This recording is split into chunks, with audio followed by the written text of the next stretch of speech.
नमस्कार, मैं हूं आपके साथ ऋतु ज्ञानवानी। आप सभी दर्शकों का अन्नदाता कार्यक्रम में स्वागत करती हूं। हमारे देश का किसान जन का पोषक है, वो श्रम का देवता है, अन्नदाता है, उसमें ही भारत की आत्मा निवास करती है। ऐसे ही किसानों की प्रगति के लिए हम खेती बाड़ी से जुड़ी हुई बहुत सी नई लाभकारी जानकारियां हर रोज सुबह लेकर आते हैं। तो चलिए कार्यक्रम शुरू करने से पहले देखते हैं क्या है आज के अन्नदाता कार्यक्रम में। बेल के बाग से अधिक फल उत्पादन लेने के उपाय। बकरियों की गर्मी के मौसम में देखरेख पर जरूरी सलाह।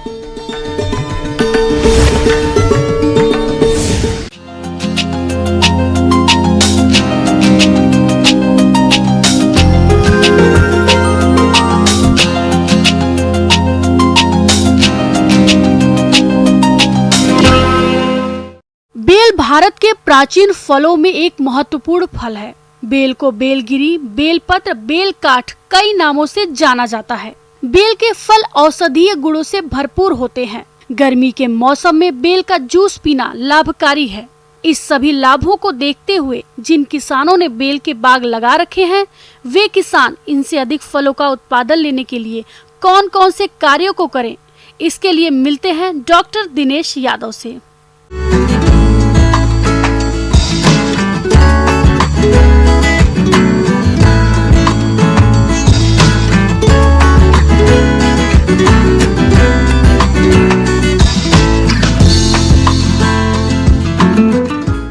बेल फल एक ऐसा फल है जिसको ब्रह्म फल भी कहा गया है, इसको अमृत फल कहा गया है। इसका जो मुख्य लॉजिक अमृत फल होने का यही है कि इसमें जो विटामिन B2 होता है, जिसको राइबोफ्लेविन भी कहते हैं, वो बहुत ज़्यादा मात्रा में पाया जाता है। इसकी 100 ग्राम जो पल्प होता है उसमें 1191 मिलीग्राम पर 100 ग्राम पल्प के हिसाब से पाया जाता है। और आज के युग में जो अपने जंक फूड खा रहे हैं या केमिकल युक्त खाना ज़्यादा ले रहे हैं, उसमें विटामिन जो B2 है उसका बहुत ज़्यादा महत्व है।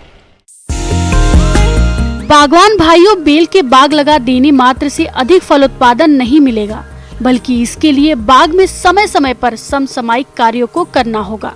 तो बेल के पौधों की अच्छी बढ़वार हो, इसके लिए किसान कौन सा पोषक ले और कब कितनी मात्रा में डाले, जिससे अच्छे फलों का उत्पादन मिल सके।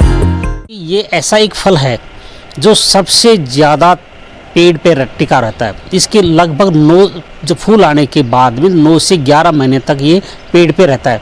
तो पेड़ में अगर पेड़ के आसपास सूक्ष्म तत्व की कमी है तो फल फटना शुरू हो जाता है, जिसमें मुख्य रूप से बोरोन तत्व की कमी है तो फल फट जाएगा।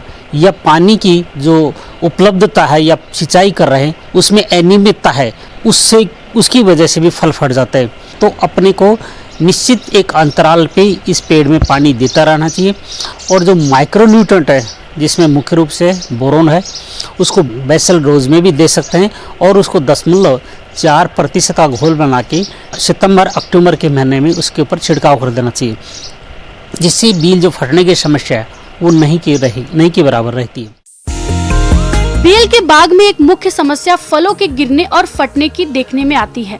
वैसे तो इसके कई कारण हैं, जैसे भूमि में नमी की कमी या अधिकता, सूक्ष्म तत्वों की कमी इत्यादि।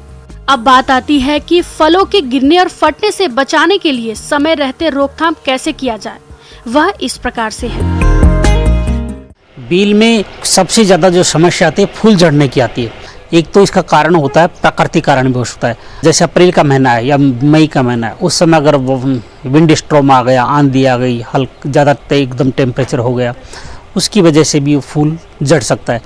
लेकिन अपने को उसका मैनेजमेंट ठीक से करेंगे तो निश्चित रूप से जो फूल है वो कम झड़ेगा। मैनेजमेंट का तात्पर्य यह है कि उसको जब फूल आता है उसके पहले ही अपन उसमें गोबर की खाद डाल दें। बेल पत्र में गोबर की खाद डालने का समय एक तो बरसात का मौसम होता है जुलाई में, या उसको फिर फरवरी मार्च में भी डाल सकते हैं। उसमें जैसे सड़ी हुई गोबरी खाद प्रति जो मेच्योर पौधा है, मेच्योर पौधे का मतलब हुआ उसकी उम्र 5 साल से अधिक है, तो उसमें अपने को 40 से 50 किलो, और 10 साल से अधिक पौधा है तो उसमें 70 से 80 किलो सड़ी हुई गोबर की खाद तने को छोड़ के और जो रिंग सिस्टम होता है, बेसिन सिस्टम इरिगेशन, उसमें अपने को एप्लीकेशन करना पड़ता है, देना पड़ता है। और इसी के साथ जो अपना सुपर फास्फेट के रूप में जब फास्फोरस देंगे, यूरिया देंगे, इसमें 500 ग्राम यूरिया की ज़रूरत पड़ती है, तो 500 में से आधा यूरिया अपने बेसल एप्लीकेशन पे देंगे, बाकी जो बचा हुआ यूरिया अपने सितंबर अक्टूबर के मंथ में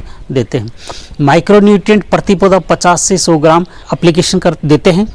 और इसका छिड़काव जो माइक्रोन्यूट्रिएंट होता है पानी वाला, जिसको लिक्विड बोलता है, 15 लीटर पानी में 60 ml डाल के उसका छिड़काव करेंगे तो निश्चित रूप से वो फल फूल झड़ने की समस्या कम आएगी।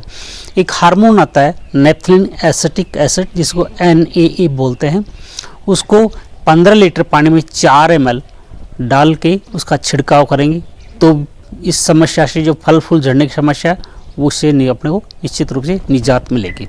और नियमित रूप से सिंचाई करते रहना चाहिए। अगर इसमें सिंचाई में गैप दे दिया आपने, बहुत दिन तक सिंचाई नहीं की, तो फल फटने की फिर समस्या आ जाती है। बूंद बूंद सिंचाई है आपके पास तो एक निश्चित अंतराल पे सिंचाई करते रहना चाहिए। बेल के बाग में लगने वाले रोगों में एक है पत्ती धब्बा रोग। इस रोग से प्रभावित पत्तियों की दोनों सतहों पर काले धब्बे बन जाते हैं, जिनका आकार 2 से 3 मिलीमीटर का होता है।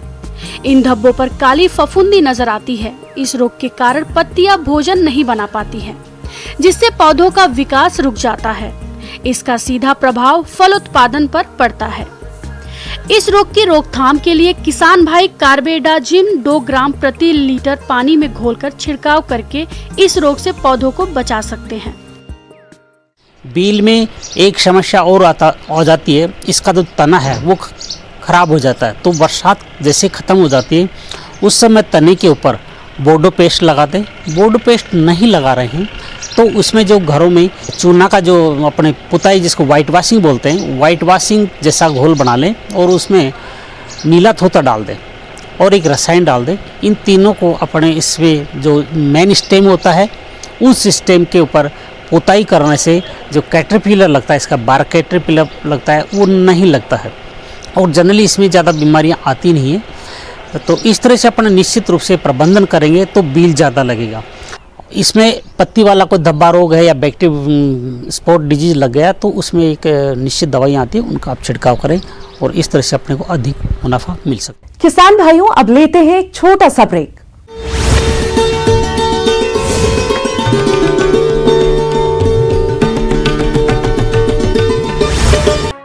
ब्रेक के बाद आप सभी दर्शकों का अन्नदाता कार्यक्रम में स्वागत है।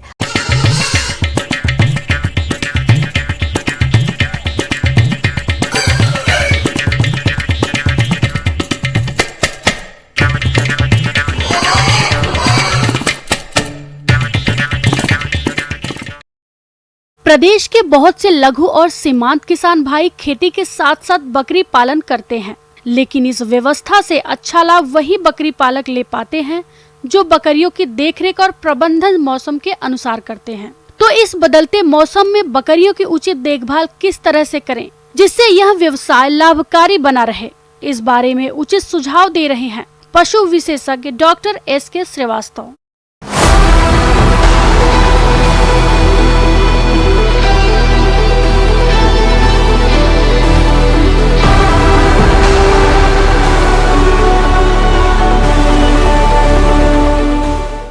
आज हम चर्चा करेंगे बकरी पालन पर, ख़ासतौर से इस बदलते मौसम में बकरियों का कैसे लालन पालन करें, उनकी आहार व्यवस्था कैसे करें, उनके खान पीने की व्यवस्था कैसे रखें, इसके बारे में हम चर्चा करेंगे।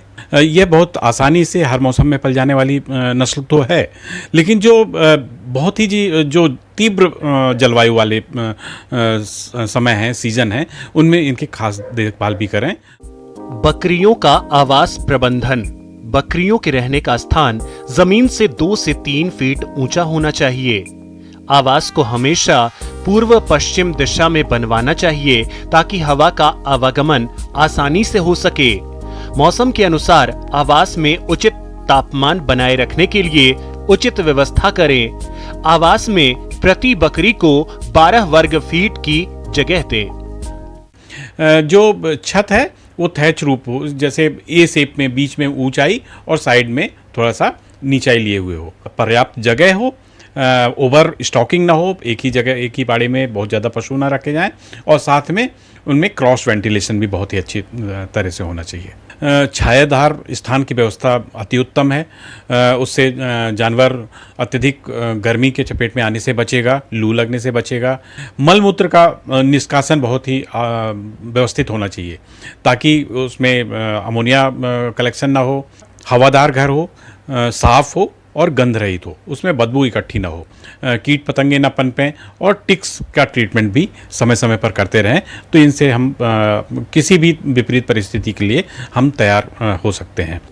बकरियों की अच्छी वृद्धि और विकास हो, इसके लिए खान पान का उचित प्रबंधन करना चाहिए। बकरियों के लिए हरा चारा, गेहूं का भूसा, यदि संभव हो तो चना, अरहर और मसूर की दाल का भूसा को भी खिलाया जा सकता है। इसके अलावा कटहल, नीम, पीपल और पाकड़ की पत्तियों को भी हरे चारे के रूप में बकरियों को दिया जा सकता है। बकरियां मूल रूप से ऐसी प्रजाति है, ऐसा जानवर है जो कि सब तरह के वातावरण में और सब तरह की परिस्थितियों में यह अनुकूल बैठ जाता है। यह मुख्य रूप से झाड़ीदार पत्ते खाने पर, खासतौर से पैर ऊपर करके चढ़ के उनको तोड़ के मुंह के द्वारा खाती हैं।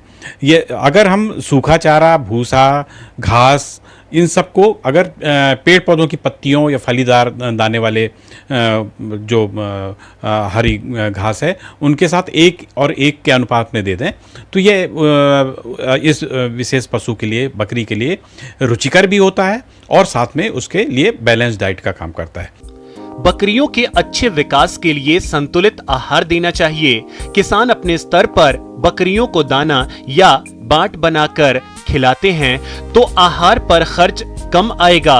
100 किलोग्राम दाना मिश्रण तैयार करने के लिए जौ, जई, ज्वार या बाजरा 25 किलोग्राम, खली 25 किलोग्राम, गेहूं का चोकर 20 किलोग्राम, धान की कनकी 17 किलोग्राम, दाल की चुन्नी 10 किलोग्राम, खनिज मिश्रण 2 किलोग्राम, नमक 1 किलोग्राम को मिलाकर अच्छी तरह तैयार करते हैं।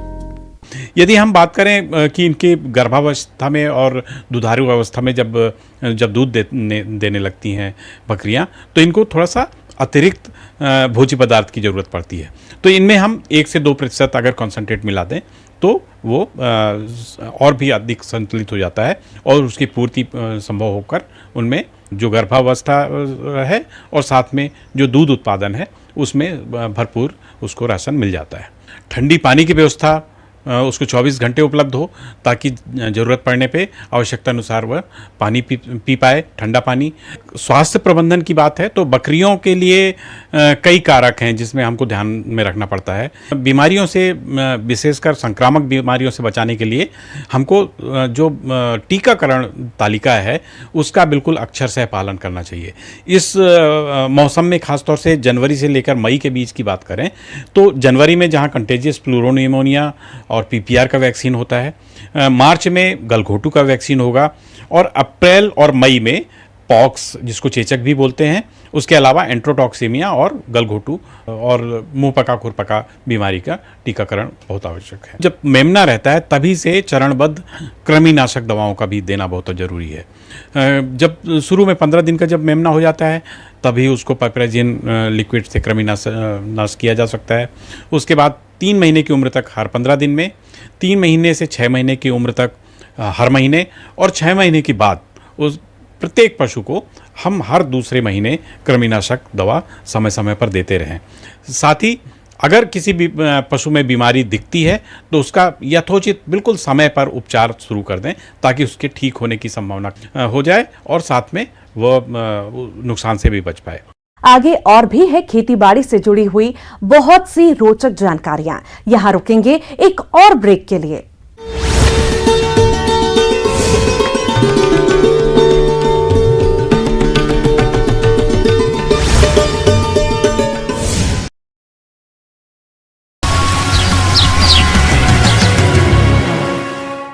ब्रेक के बाद एक बार फिर से आप सभी दर्शकों का अन्नदाता कार्यक्रम में स्वागत है।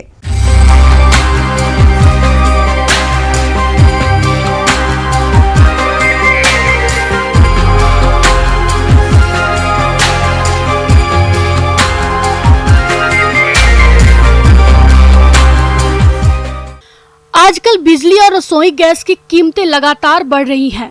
इससे घर का सारा बजट बिगड़ रहा है। ये आज देश की ज्वलंत समस्या बनी गई है। तो क्या इस समस्या का कोई समाधान है? जी हाँ, यदि आप बायोगैस का उपयोग करते हैं तो इस तरह की समस्या से बच सकते हैं।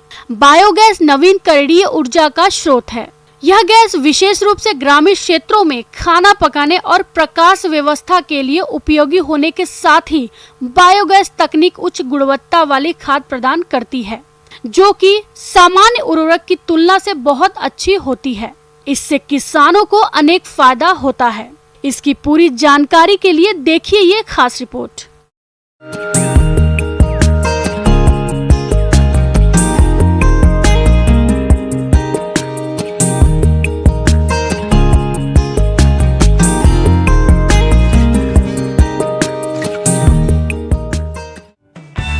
भारत एक कृषि प्रधान देश है। कृषि ग्रामीण अर्थव्यवस्था की रीढ़ है। ग्रामीण अर्थव्यवस्था में पशुधन का महत्वपूर्ण स्थान है। पशुओं के द्वारा हमें बड़ी मात्रा में गोबर प्राप्त होता है। आधुनिक युग में बायोगैस संयंत्र में गोबर का उपयोग करके ईंधन, रोशनी और बायो खाद मिलती है, जिससे हमारे खेतों को नया जीवन मिलता है और खेतों का नया जीवन हमारे खलिहानों को भरता है। हमारे खलिहान हमारे घरों को खुशियों से भरता है।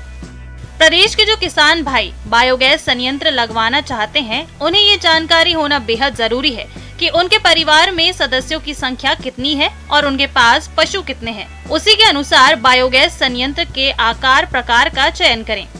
जिन किसान भाइयों के पास परिवार में सदस्यों की संख्या 5 से 6 है और उनके पास 4 से 5 पशु हैं और 50 किलो गोबर है, तो वो 2 घन मीटर बायोगैस संयंत्र लगवा सकते हैं और घर में आसानी से खाना पका सकते हैं।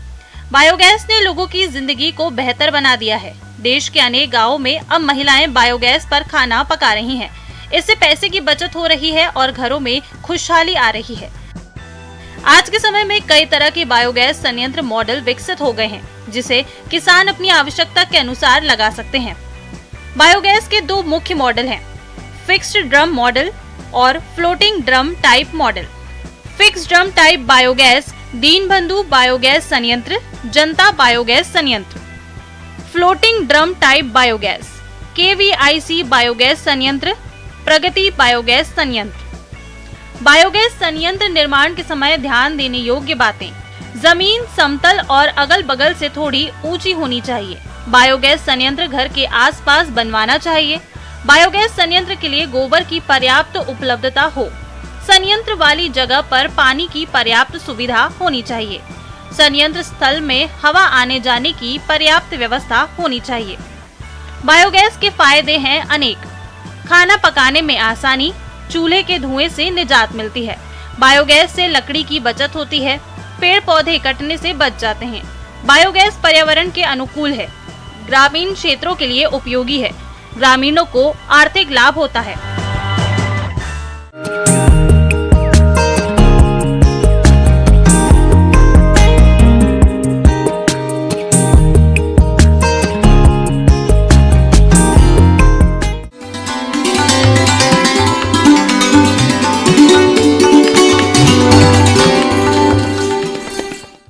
और आइए अब जानते हैं अन्नदाता निशुल्क फोन के माध्यम से पूछे गए समस्याओं का समाधान।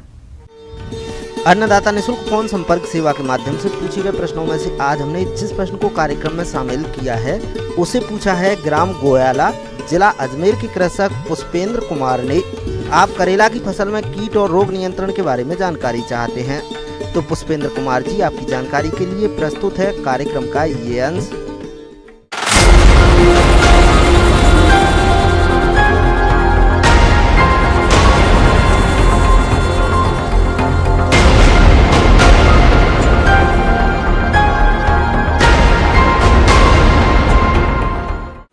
हमारे किसान भाइयों ने जो फसल करेले की लगाई थी वह 45 दिन की होने में है और अब उनमें फूल व फल दोनों ही आने लगे होंगे। जो भी सबसे ज़्यादा चिंता का विषय किसान भाइयों को महसूस हो रहा होगा कि हम अब इस समय पर अपनी जो करेले की फसल है उसको कीटों से कैसे मुक्त रखें और उसमें रोगों से कैसे उसका प्रबंधन करें। किसान भाइयों, करेला की फसल को कीटों द्वारा अधिक नुकसान पहुंचाया जाता है, जिसकी वजह से उत्पादन में भारी कमी आ जाती है और किसानों को आर्थिक नुकसान होता है। इसलिए आप इनकी पहचान कर नियंत्रण उपायों पर ध्यान दें। कौन कौन से कीट उसको हम नुकसान पहुंचाते हैं, तो उसमें सबसे पहले आते हैं सकिंग पेस्ट। सकिंग पेस्ट में जो मुख्यतः पाए जाते हैं वह है वाइट फ्लाई व दूसरा है एफिड। जो वाइट फ्लाई है, नाम से ही जाहिर होता है, वाइट फ्लाई मतलब सफ़ेद मक्खी है। यह जो हमारे पौधे के कोमल हिस्से हैं, जैसे कि पत्ती हो गई, तने हो गए, फल हो गए, उनसे रस चूसती है, जिससे कि वह सूखने लगते हैं या जो फलों का आकार जो है वो छोटा रह जाता है।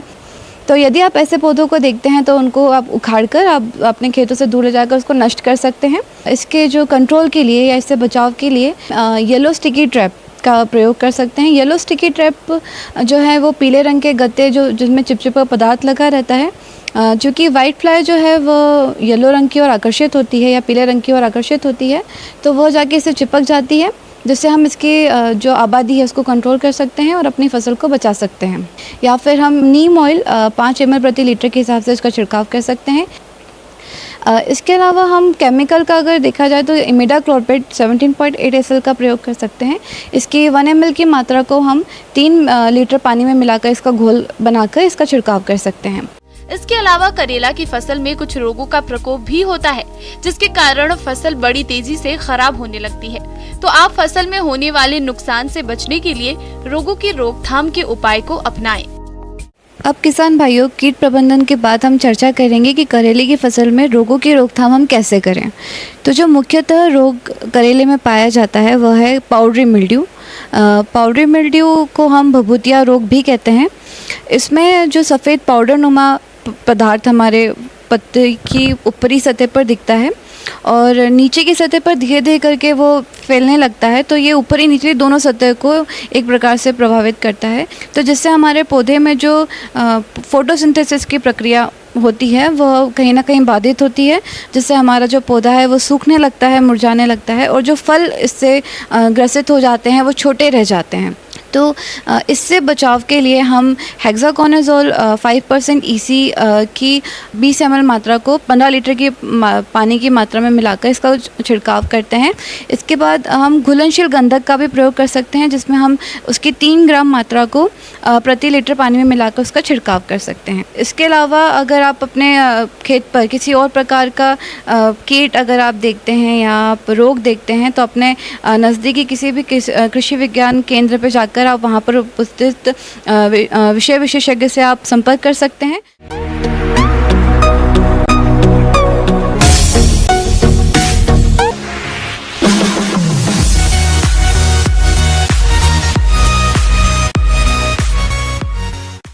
एक नजर डालते हैं राज्य के कुछ मंडियों के प्रमुख फसलों के बाजार भाव पर।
किसान भाइयों, कृषि संबंधित समस्या और सुझावों के लिए आप हमें इस पते पर संपर्क कर सकते हैं। प्रोड्यूसर अन्नदाता news 18 Rajasthan, Ramoji film city, Hyderabad 501512। साथ ही आप हमें ईमेल भी कर सकते हैं। हमारा ईमेल है p18annadatarajasthan@nw18.com। इसके अतिरिक्त आप हमें निशुल्क हेल्पलाइन नंबर 1800889216 पर सोमवार से शनिवार सुबह 10 से शाम 4 बजे के बीच संपर्क कर सकते हैं। अब समय हो रहा है आपसे विदा लेने का। कल फिर मुलाकात होगी कृषि से जुड़ी महत्वपूर्ण जानकारियों के साथ। नमस्कार।